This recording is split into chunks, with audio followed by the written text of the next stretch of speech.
আসসালামু আলাইকুম। সবাইকে স্বাগত জানাচ্ছি বিডি ভিউজে। আপনাদের সঙ্গে আছি আমি শরফি দিবা।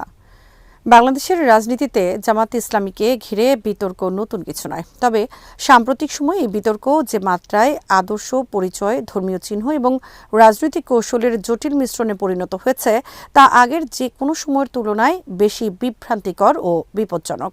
এই বিভ্রান্তির মূল উৎস হল দলীয় আদর্শ, রাজনৈতিক অবস্থান এবং ব্যক্তিগত দায়বদ্ধতাকে একাকার করে ফেলা, যার ফলশ্রুতিতে রাজনৈতিক সমালোচনা ক্রমে রূপ নিচ্ছে সামাজিক বিদ্বেষে এবং অনেক ক্ষেত্রে সুপ্ত বা প্রকাশ্য ইসলামোফোবিয়ায়। জামাতকে না বোঝার সমস্যা যেমন আছে, তেমনি জামাতকে বোঝাতে গিয়ে অন্য রাজনৈতিক দলগুলো, বিশেষ করে বিএনপি, নিজেদের ঐতিহাসিক সামাজিক ভিত্তি ও আদর্শিক পরিচয়ের সঙ্গে এক ধরনের আত্মবিরোধী অবস্থানে চলে যাচ্ছে। আরও বিস্তারিত থাকছে ওয়াহিদ ফারুকীর প্রতিবেদন।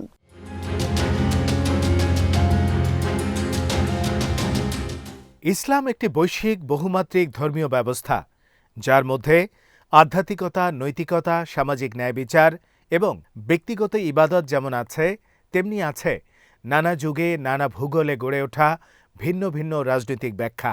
জামাত সেই ব্যাখ্যাগুলোর একটি মাত্র। এটিকে কেউ গ্রহণ করতে পারেন, কেউ নাও করতে পারেন, এবং সেটি সম্পূর্ণ বৈধ।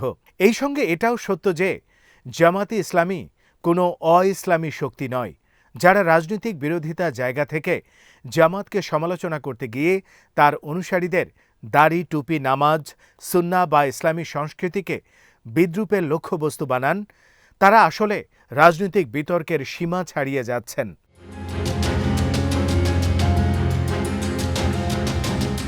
এখানে সমস্যাটা আর নীতি বা কৌশলের থাকে না, সমস্যাটা হয়ে দাঁড়ায় পরিচয়ের ওপর আঘাত। এই প্রবণতা সমাজে একটি বিপজ্জনক বার্তা ছড়ায়। ইসলামী চিহ্ন মানেই সন্দেহজনক, ইসলামী জীবনাচার মানেই রাজনৈতিক ষড়যন্ত্র। এটি সেই জায়গা যেখানে রাজনীতি ধীরে ধীরে ইসলামোফোবিক বয়ানে রূপ নেয়, তা সে ইচ্ছাকৃত হোক কিংবা অনিচ্ছাকৃত।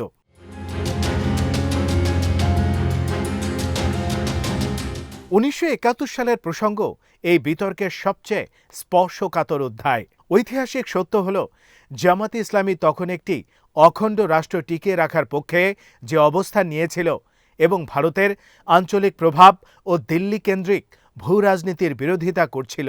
এই অবস্থান যে ভুল ছিল এমন মত যেমন আছে, তেমনি এটিকে একটি রাজনৈতিক অবস্থান হিসেবে দেখার যুক্তিও অগ্রাহ্য করা যায় না।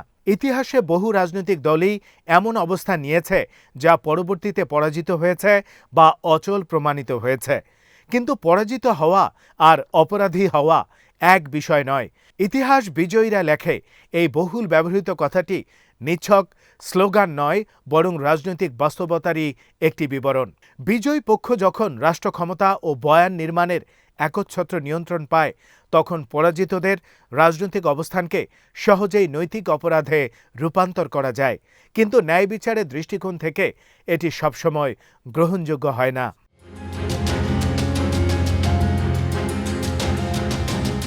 এখানেই আসে ব্যক্তিগত দায় বনাম দলীয় দায়ের প্রশ্ন। আধুনিক আন্তর্জাতিক ফৌজদারি আইনে অপরাধের দায় সর্বদা ব্যক্তিগত। কেউ যুদ্ধাপরাধ করলে, মানবতা বিরোধী অপরাধ করলে তার বিচার হবে তার ব্যক্তিগত কর্মকাণ্ডের ভিত্তিতে, প্রমাণ ও সাক্ষ্যের আলোকে, যথাযথ আইনি প্রক্রিয়ায়। কোনো ব্যক্তি জামাতের সদস্য ছিলেন বলে তিনি স্বয়ংক্রিয়ভাবে অপরাধী হয়ে যান না, যেমন কোনো ব্যক্তি আওয়ামী লীগ বা বিএনপির সদস্য হলেই তিনি স্বয়ংক্রিয়ভাবে নির্দোষ হয়ে যান না। একটি রাজনৈতিক সংগঠনের কিছু সদস্যদের অপরাধ দিয়ে পুরো সংগঠন, তার আদর্শ এবং তার সমর্থক জনগোষ্ঠীকে চিরতরে অপরাধী হিসেবে চিহ্নিত করা সভ্য বিচার ব্যবস্থার সঙ্গে সাংঘর্ষিক। এই যুক্তি অস্বীকার করলে রাষ্ট্র নিজেই একটি বিপজ্জনক নজির স্থাপন করে। আজ জামাত, কাল অন্য কেউ।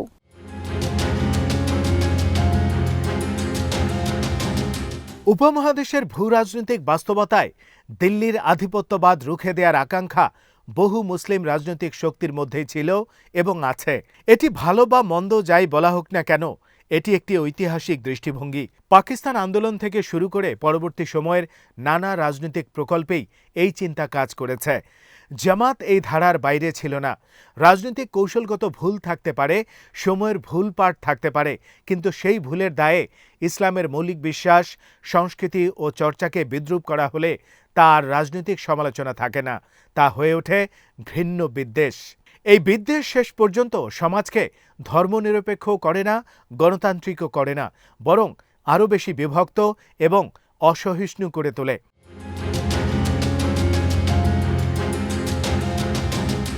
এই প্রেক্ষাপটে বিএনপির ভূমিকা বিশেষভাবে গুরুত্বপূর্ণ।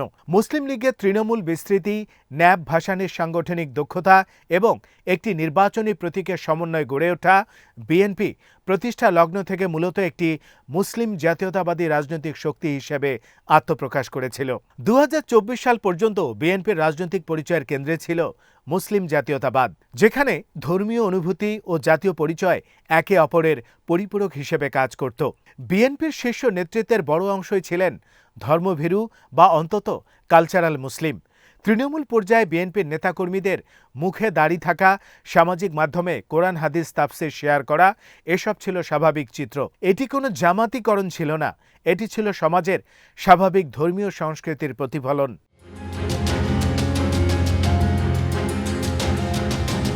কিন্তু স্বাধীনতার পর বিএনপি যখন জামাতকে নতুন প্রতিপক্ষ হিসেবে আবিষ্কার করে, তখন থেকেই একটি ধীর কিন্তু গভীর পরিবর্তন শুরু হয়। রাজনৈতিক প্রতিযোগিতা স্বাভাবিক, কিন্তু সমস্যা তৈরি হয় যখন প্রতিযোগিতা আদর্শের জায়গা ছেড়ে পরিচয়ের জায়গায় নেমে আসে।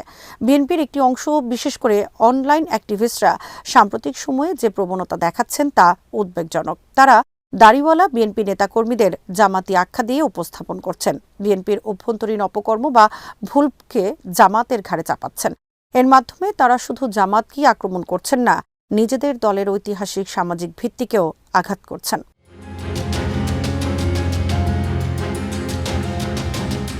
ডাকসু নির্বাচনের সময় দাড়িওয়ালা এক নির্বাচনী কর্মকর্তাকে প্রথমে জামাত হিসেবে প্রচার করা হলো।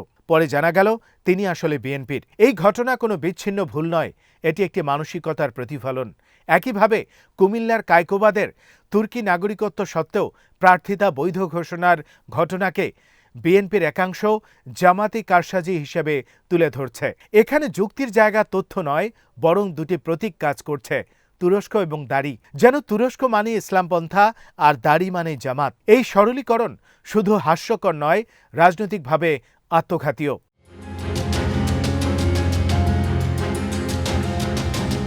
এই প্রবণতা চলতে থাকলে বিএনপির ভেতরের মুসলিম জাতীয়তাবাদী অংশ ক্রমেই কোণঠাসা হয়ে পড়বে। সামনে হয়তো এমন একটি পরিস্থিতি তৈরি হবে যেখানে দাড়িওয়ালা বিএনপি নেতাকর্মীদেরও আওয়ামী লীগের দাড়িওয়ালাদের মতো প্রতিনিয়ত আনুগত্যের প্রমাণ দিতে হবে। সালমান এফ রহমানের মতো কিছু প্রভাবশালী দাড়িওয়ালারা হয়তো নিরাপদ থাকবেন, কিন্তু সাধারণ কর্মীদের জন্য দাড়ি হয়ে উঠবে সন্দেহের চিহ্ন। এটি শুধু ব্যক্তিগত অপমান নয়, এটি একটি বৃহত্তর সামাজিক সংকেত। ধর্মীয় পরিচয় যেখানে লুকিয়ে রাখাই নিরাপদ।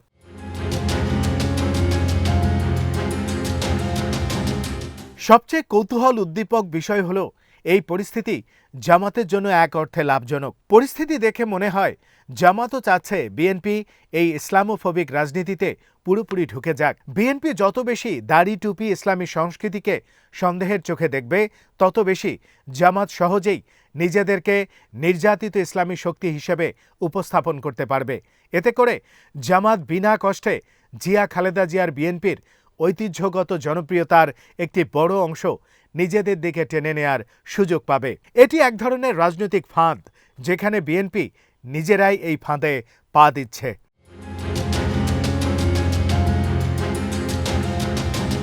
আজ এখানেই শেষ করছি। সবাই ভালো থাকুন, সুস্থ থাকুন আর দেখতে থাকুন বিডি নিউজ। চ্যানেলটি ভালো লাগলে সাবস্ক্রাইব করুন, সংযুক্ত থাকুন আমাদের ফেসবুক পেজে। আল্লাহ হাফেজ।